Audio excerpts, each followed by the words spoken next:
আজ এই সন্ধ্যা রাত পর্যন্ত আমি আব্দুল্লাহর জন্য খুশি, আপনি আরশের মালিক, আপনি খুশি হয়ে যান। সাহাবীরা কান্নার রোল পড়ে গেল। হযরত আব্দুল্লাহ ইবনে মাসউদ রাদিয়াল্লাহু তাআলা আনহু চিৎকার দিয়ে হাউমাউ করে কাঁদতে কাঁদতে ডাক দিয়ে বলেন, ওরে আব্দুল্লাহ, এই কবরের মধ্যে তুই না হয়ে যদি আমি আব্দুল্লাহ ইবনে মাসউদ যদি হতাম, আমার কপাল ধন্য হয়ে যেত। আল্লাহর নবী যার জন্য খুশি হয়ে যায়, আল্লাহর কাছে প্রার্থনা করে, ওয়াসারিউ ইলা মাগফিরাতিম মির রাব্বিকুম ওয়া জান্নাতিন আরদুহাস সামাওয়াতু ওয়াল আরদু উইদ্দাত লিল মুত্তাকিন। আল্লাহ তাআলা বলেন, ওয়াসারিউ ইলা মাগফিরাতিম মির রাব্বিকুম, তোমরা দৌড়াও আমি আল্লাহর ক্ষমার দিকে দৌড়াও, ইলা মাগফিরাতিম মির রাব্বিকুম, আমি আল্লাহ তাআলার মাগফিরাতের দিকে দৌড়াও, আল্লাহর ক্ষমার দিকে দৌড়াও, মাগফিরাতের দিকে দৌড়াও। আল্লাহ তাআলা বললেন, তোমরা ওই দিকেই তোমরা এগিয়ে যাও, ওই দিকেই তোমরা দৌড়াও। আমি আল্লাহ তাআলার বিশাল জান্নাত রয়েছে, জমিন আর আসমান তার চেয়ে বিশালতা জান্নাত, এত বড় জান্নাত আমি আল্লাহ তাআলা তোমাদের জন্য রেখে দিয়েছি। ইলা মাগফিরাতিম মির রাব্বিকুম ওয়া জান্নাতিন আরদুহাস সামাওয়াতি ওয়াল আরদ উইদ্দাত লিল মুত্তাকিন। আর এই জান্নাতগুলো মুত্তাকি বান্দার জন্য, নেক বান্দার জন্য, ভালো বান্দার জন্য। যে সমস্ত বান্দাগুলো আমি আল্লাহর দিকে আসে, জান্নাতের দিকে আসে, আমি আল্লাহর মাগফিরাতের দিকে আসে, এই দুনিয়ার জমিনে ভাইরা, এই দুনিয়ার জমিনে আমরা আল্লাহর মাগফিরাতের দিকে যাই না, আমরা ভালো কাজের দিকে যাই না, আমরা দুনিয়ার জমিনে দৌড়াচ্ছি। আমরা যার একটা বাড়ি আছে, দুইটা বাড়ির মালিক হতে চাই, যার একটা গাড়ি আছে, দুইটা গাড়ির মালিক হতে চাই। কোন ব্যক্তি চেয়ারম্যান আছে, উপজেলা চেয়ারম্যান হতে চায়, কোন ব্যক্তি উপজেলা চেয়ারম্যান আছে, এমপি হতে চায়। আমরা শুধু দুনিয়ার টাকার পিছে দৌড়াই, আমরা দুনিয়ার মোহে পড়ে দৌড়াই, দুনিয়ার ক্ষমতার জন্য দৌড়াই। কিন্তু আল্লাহ তাআলা বললেন, তোমরা এগিয়ে যাও, তোমরা সামনের দিকে যাও। ইলা মাগফিরাতিম মির রাব্বিকুম, যেখানে গেলে তোমার রব তোমাকে ক্ষমা করে দিবে, যেখানেই তুমি গেলে সেখানেই আল্লাহ তাআলা তোমাদেরকে মাফ করে দিবে, সেই দিকেই যেতে হবে। আমার ভাইয়েরা, আমাদের দুনিয়ার জমিনে দুনিয়ার মোহে পড়ে আমরা থাকি, কিন্তু নবীজির সাহাবীরা কেমন করে আল্লাহর ক্ষমার দিকে দৌড়াতেন, কেমন করে আল্লাহর জান্নাতের দিকে দৌড়াতেন। আল্লাহর নবীজির সাহাবী কালেমা গ্রহণ করে নাই, সাহাবী হওয়ার আগে আব্দুল উজ্জা ছোট্টবেলায় তার আব্বা মারা গিয়েছে, মায়ের অন্য জায়গায় বিবাহ হয়েছে, তার চাচা লালিত পালিত করেছে, চাচাই সবকিছু, চাচা এরকম করে টাকার মালিক বানিয়ে দিয়েছে, উটের পাল দিয়েছে, ব্যবসা বাণিজ্য দিয়েছে, সবকিছু চাচা করে দিয়েছে। আব্দুল উজ্জার মনের মধ্যে আল্লাহর মাগফিরাত, আল্লাহর ক্ষমার দিকে যাওয়ার এত আকাঙ্ক্ষা ছিল। বিশ্ব নবী জনাবে মুহাম্মদুর রাসূলুল্লাহ সাল্লাল্লাহু আলাইহি ওয়াসাল্লাম তাকে এত মনে প্রাণে ভালোবাসতেন, অপেক্ষায় থাকতেন কোন মুহূর্তে, কোন দিনে, কোন সময়ে আমার চাচা যান বিশ্ব নবী মুহাম্মদের দরবারে যাবে, বিশ্ব নবীর হাতে কালেমা গ্রহণ করবে, ওই মুহূর্তে, ওই সময় আমিও কালেমা পরে গ্রহণ করব। কিন্তু আল্লাহর অর্ডারে আল্লাহর নবীজি বিশ্ব নবী মুহাম্মদুর রাসূলুল্লাহ সাল্লাল্লাহু আলাইহি ওয়াসাল্লাম যখন আল্লাহর অর্ডারে মক্কা থেকে মদিনায় যখন হিজরত করে চলে গেলেন, আব্দুল উজ্জার অন্তরটা ঘেমে পড়েছে, কষ্টেই বেদনায় চাচার কাছে চলে গেলেন। চাচাজি, আমি আপনার কাছে একটা প্রশ্ন রাখতে চাই। চাচা, কি বলো ভাতিজা? চাচা গো, বিশ্ব নবী আব্দুল্লাহর এতিম পোলা মুহাম্মদকে আপনি কেমন বোঝেন? বলে, ভাতিজা, আব্দুল্লাহ এতিম পোলা মুহাম্মদ আসমানের নিচে আর জমিনের উপরে তার চেয়ে ভালো মানুষ আমার জানা মতে এই সমাজের মধ্যে আর একটাও নাই, এবার ভাতিজা ডাক দিয়ে বলেন, চাচাজি আপনি কি, আমি বলতে চাই আপনার জন্য আমি অপেক্ষা করেছিলাম। আমিও ওই মুহাম্মদ সাল্লাল্লাহু আলাইহি সাল্লামকে, আব্দুল্লাহ এতিম পোলাকে অত্যন্ত ভালোবাসি, অত্যন্ত মহব্বত করি, তার ধর্মকেও ভালোবাসি, তাকে ব্যক্তিগতভাবে আমি তাকে ভালোবাসি। ওগো চাচা, আপনার জন্য অপেক্ষা করতেছিলাম, আপনি কি তার কালেমা পড়ে কি গ্রহণ করে তার দলে যাওয়া যায় না? চাচা ডাক দিয়া বললেন, ও ভাতিজা ও ভাতিজা আব্দুল উজ্জা, তুমি যে মোহাম্মদের কথা আমার কাছে একবার উচ্চারণ করেছো, আর দ্বিতীয়বার আমার কাছে তার কথা তুমি বলবা না, এমন কথা যখন চাচা বললেন, ভাতিজা আব্দুল উজ্জা উচ্চ সুরে ডাক দিয়া বলেন, চাচাজি আমি আর দেরি করব না, কারণ আপনার জন্য অপেক্ষায় ছিলাম। কোন দিনে কোন মুহূর্তে আমার চাচার সঙ্গে নিয়ে যে আমি কালেমা পড়ে বিশ্ব নবী মুহাম্মদের দরবারে আমি তার ধর্ম আমি গ্রহণ করব। আপনি যেহেতু তার কথা শুনতে পারেন না, ও চাচা জেনে রাখেন, আপনি আপনার সামনে ওই বিশ্ব নবী মুহাম্মদের কালেমা পড়ে মুসলমান হয়ে গেলাম। লা ইলাহা ইল্লাল্লাহু মুহাম্মাদুর রাসূলুল্লাহ সাল্লাল্লাহু আলাইহি ওয়াসাল্লাম। তখন কি চাচা ডাক দিয়ে বললেন, ওগো ভাতিজা আব্দুল উজ্জা, এর পরিণতি কি হতে পারে তুমি কি জানোনি? এর পরিণতি হচ্ছে, আমি তোমাকে বাণী দিয়েছি, আমি তোমাকে গাড়ি দিয়েছি, আমি তোমাকে ব্যবসা বাণিজ্য দিয়েছি, আমি তোমাকে ওটের পাল দিয়েছি, আমার টাকা সয় সম্পত্তি সব ছেড়ে দাও। আব্দুল উজ্জা বললেন, চাচা সব আপনাকে দিয়ে দিলাম, তবু আমি কালেমা ছাড়তে পারবো না। নবীজির মোহাব্বত একবার অন্তরে নিয়েছি, যেই কালেমা একবার ধারণ করেছি, আল্লাহর ক্ষমার দিকে আমি দৌড়াচ্ছি, আল্লাহর বিশালতা জান্নাতের দিকে আমি যেতে চাই। ভাতিজা এমন কথা বললেন, চাচা ডাক দিয়ে বললেন, আব্দুল উজ্জা তুমি কি জানো এর পরিণতি? তোমার শরীরের মধ্যে তোমার গায়ের যেই জামাটা আছে, ওই জামাটা তো তোমার টাকার কিনা নয়, সেই জামাটা তো আমার টাকার কিনা। এই মুহূর্তে তোমার গায়ের জামাটা খুলে ফেলো। আব্দুল উজ্জা 20 বছরের যুবক, আব্দুল উজ্জা গায়ে থেকে শরীর থেকে জামা খুলে দিলেন। চাচা নিষ্ঠুর চাচা ডাক দিয়া বলেন, ভাতিজা তোমার পরনের যেই লুঙ্গিটা আছে, তোমার পরনের যেই কাপড়টা আছে, এই লুঙ্গিটা তো আমার টাকার কিনা, এই মুহূর্তে তুমি খোলো।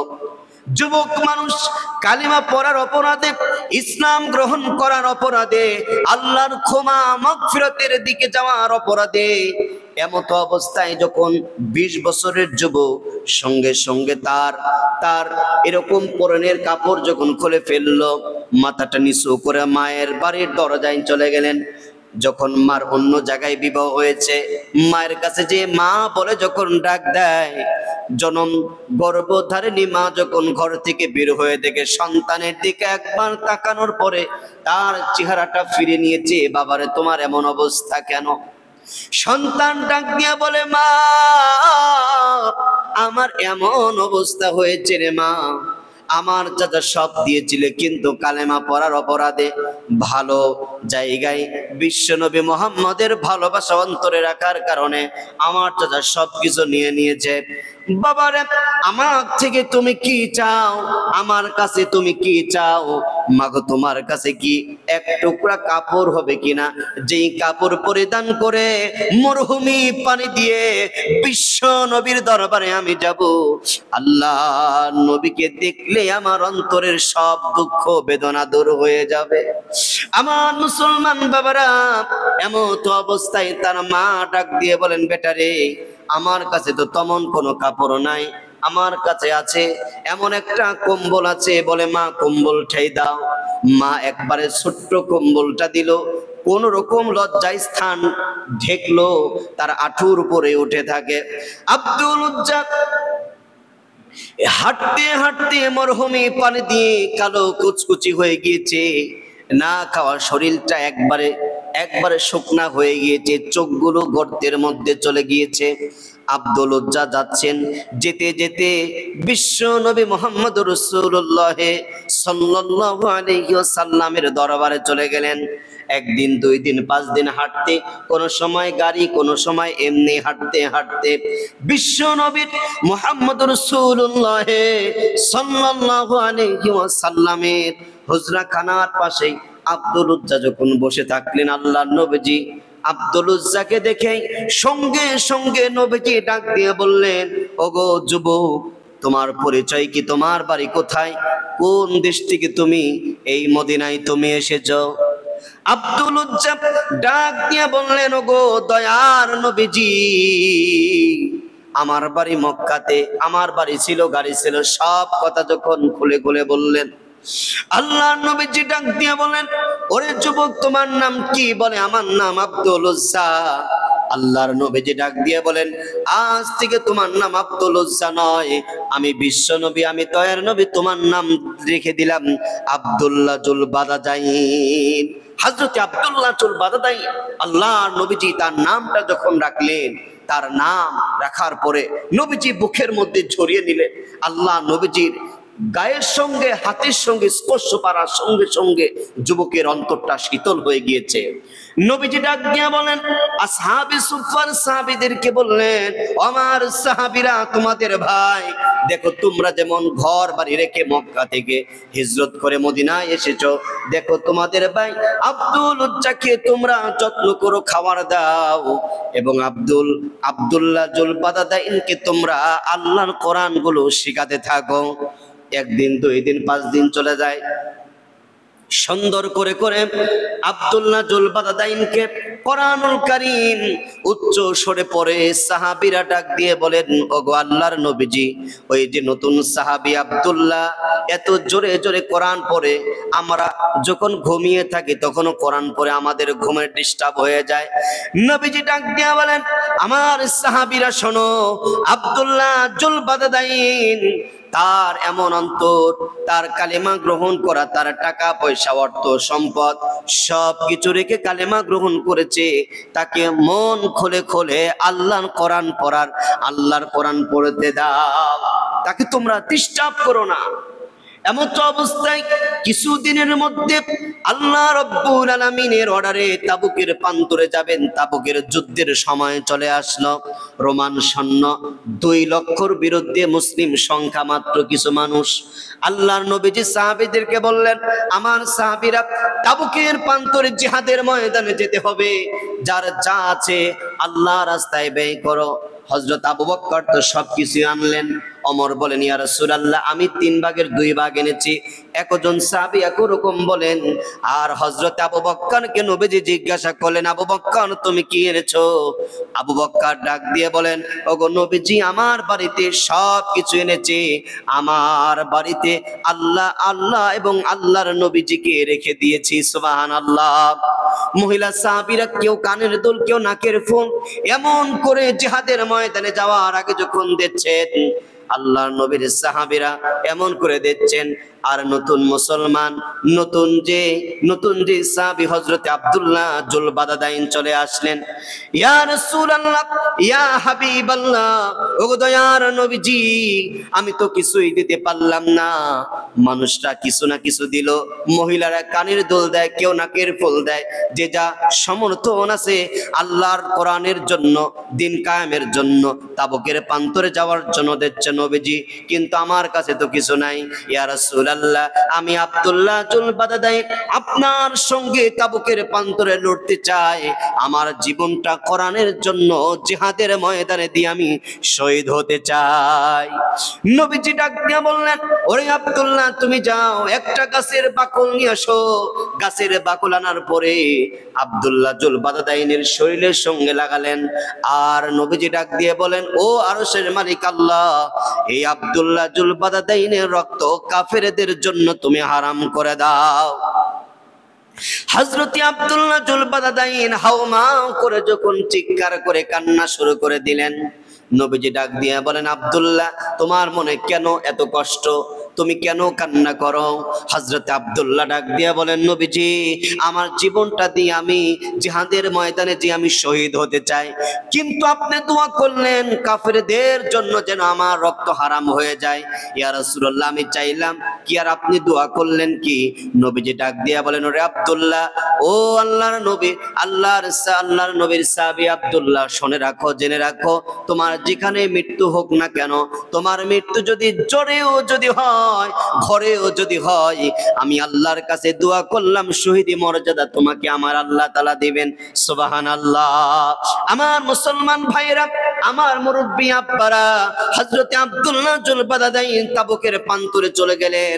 রোমান সংখ্যা 2 লক্ষ যখন জানতে পারলেন আল্লাহর নবী, বিশ্ব নবী স্বয়ং এই জিহাদের ময়দানে এসেছে, বিনা যুদ্ধে মুসলমান বিজয় হয়ে গেল। একদিন নয়, 2 দিন নয়, 20 দিন ধরে ওই তাবুকের ওই জিহাদের প্রান্তরে, আপনার তাবুকের প্রান্তরে আল্লাহর নবী সাহাবীদেরকে নিয়ে কালেমার দাওয়াত দিলেন।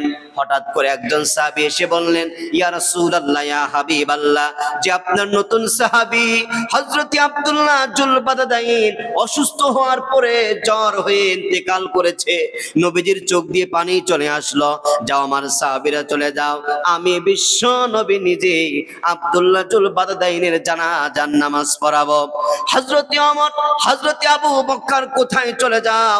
তোমাদের ভাইকে তোমরা যত্ন করে সুন্দর করে জান্নাতীর মতো এরকম করে হযরতে বিশ্ব নবী জানাজার নামাজ পড়ালেন। আবু বকর, ওমর এরকম খাটিয়ানি ধরে যখন কবর স্থানে নিয়ে গিয়েছে, হযরতে আব্দুল্লাহর জানাজার হয়ে গিয়েছে, আল্লাহর নবীজি কবরের মধ্যে, হযরত আবু বকর, হযরত ওমর রাদিয়াল্লাহু তাআলা আনহু খাটিয়ানি ধরে যখন নিয়ে আসছেন, হযরতে আব্দুল্লাহকে নামাচ্ছেন কবরের মধ্যে। হযরতে বিলালকে ডাক দিয়ে বলেন, বিলাল, এমন গভীর রাত হয়ে যাচ্ছে, হারিকেনের আলোটা উঁচু করে ধরো।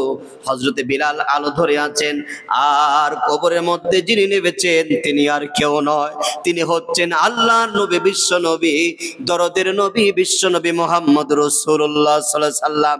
আল্লাহর নবীজি নিজেই কবরের মধ্যে নেমে আল্লাহর নবীজি আবু বকর, ওমরকে ডাক দিয়ে বললেন, তোমাদের ভাইকে যত্নের সঙ্গে আমার হাতে ধরিয়ে দাও। আল্লাহর নবীজি যখন কবরের মধ্যে নামালেন, নামানোর পরে আল্লাহর নবীজি কাফন এরকম দাফন কাফন সম্পন্ন করে আল্লাহর কাছে হাত তুলে বলেন, আল্লাহ, আজ এই সন্ধ্যা রাত পর্যন্ত আমি আব্দুল্লাহর জন্য খুশি, আপনার আরশের মালিক, আপনি খুশি হয়ে যান। সাহাবীরা কান্নার রোল পড়ে গেল। হযরত আব্দুল্লাহ ইবনে মাসউদ রাদিয়াল্লাহু তাআলা আনহু চিৎকার দিয়ে হাউমাউ করে কাঁদতে কাঁদতে ডাক দিয়ে বলেন, ওরে আব্দুল্লাহ, এই কবরের মধ্যে তুই না হয়ে যদি আমি আব্দুল্লাহ ইবনে মাসউদ যদি হতাম, আমার কপাল ধন্য হয়ে যেত। আল্লাহর নবী যার জন্য খুশি হয়ে যায়, আল্লাহর কাছে প্রার্থনা করে, তার চেয়েতে ভালো মানুষ, তার চেয়েতে বড় জান্নাত তো আর কেউ পাবে না। আমার ভাইরা, এমন করে হযরত আব্দুল্লাহ জুল বাদাদাইন ক্ষমার দিকে আসতেছিলেন। এই জন্য আল্লাহ বলেন, ওয়াসারিউ ইলা মাগফিরাতিন মির রাব্বিকুম ওয়া জান্নাতিন আরদুহাস সামাওয়াতু ওয়াল আরদ উইদ্দাত লিল মুত্তাকিন। তোমরা দৌড়াও, ওই দিকে দৌড়াও, যেই দিকে গেলে আল্লাহর ক্ষমা পাওয়া যাবে, আল্লাহর মাফ পাওয়া যাবে। ও জান্নাতিন আরদুহাস সামাওয়াতু ওয়াল আরদ, আর এমন জান্নাতের দিকে দৌড়াও যে জান্নাতটা আসমান জমিন তার চেয়ে বিশালতা জান্নাত, ওই জান্নাতের দিকে তোমরা দৌড়াও। এই জন্য প্রিয় ভাইরা আমার, সাহাবীরা যেমন করে আল্লাহর ক্ষমার দিকে চেয়েছেন, আল্লাহ কেমন করে ক্ষমা করে দিয়েছেন। আমাদের এই জমিনের মধ্যে যেখানে গেলে আল্লাহর ক্ষমা পাওয়া যায়, যেখানে গেলে আল্লাহর মাফ পাওয়া যায়, এইখানে বেশি বেশি আমাদেরকে যেতে হবে।